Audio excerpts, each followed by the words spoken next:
this out, it is rather more noble to help people purely out of concern for their suffering than it is to help them because you think the creator of the universe wants you to do it, or will reward you for doing it, or will punish you for not doing it. So one problem with this linkage between religion and morality is that it actually gives people bad reasons to help other human beings when good reasons are available. And I think this has to be pointed out. Now, the idea that we get our morality out of religion begins to look immediately suspect when you actually read the books, and this has also been pointed out. Harry Croto pointed this out, I believe, and as did Richard. The truth is that not even fundamentalists like Haggard can take the God of the Bible at his word, given how sadistic he is in certain books of the Bible, like the Leviticus and Deuteronomy and Exodus and 2 Samuel. I mean, God is just so, the vision of life that is preached in those books is so needlessly horrible. It is so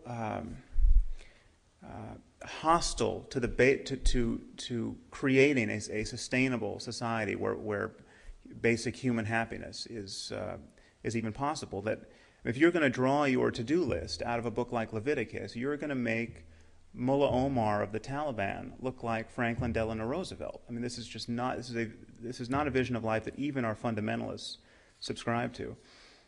So even our fundamentalists have effectively edited the Bible by their neglect of many of its passages.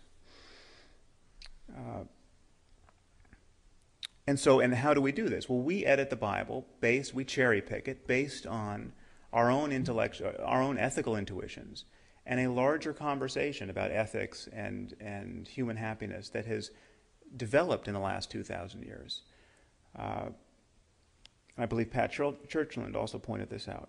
I mean, so when we go to the Bible and we see that a moral precept like the Golden Rule is a brilliant distillation of some of our ethical impulses, we do that on the basis of our own intuitions and this larger conversation, and then we reject the barbarism. And this is so our own ethical wisdom is the guarantor of the wisdom we find in the Bible. And this also, I think, has to be pointed out to religious people.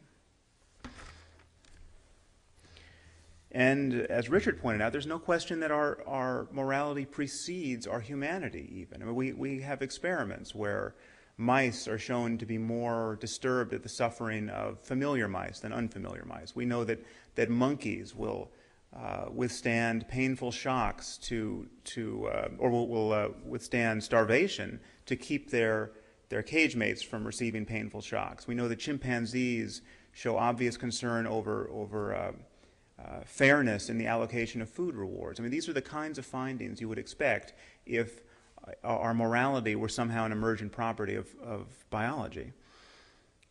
But let me tell you briefly what I think is most wrong with this linkage between religion and morality. And this, I think, gets to some of Joan Roughgarden's concerns about how we can have a generalizable morality that is based on reason, that doesn't plunge us into any kind of moral relativism. It seems to me that the only rational basis for morality is a concern for human and animal suffering, for the suffering of conscious beings. If we could build computers that we thought were conscious, we would have moral obligations to them as well. Insofar as a system can be made happy or be made to suffer, we have moral obligations toward that system. And this is why we don't have moral obligations toward rocks, because we don't think there's anything we can do to make rocks suffer. And this makes sense of why we have gradations of our moral concern. If it is right to be more concerned about the experience of a chimpanzee, for instance, than the experience of a cricket, it is right because the complexity of a chimpanzee nervous system it provides more of an opportunity for happiness or suffering.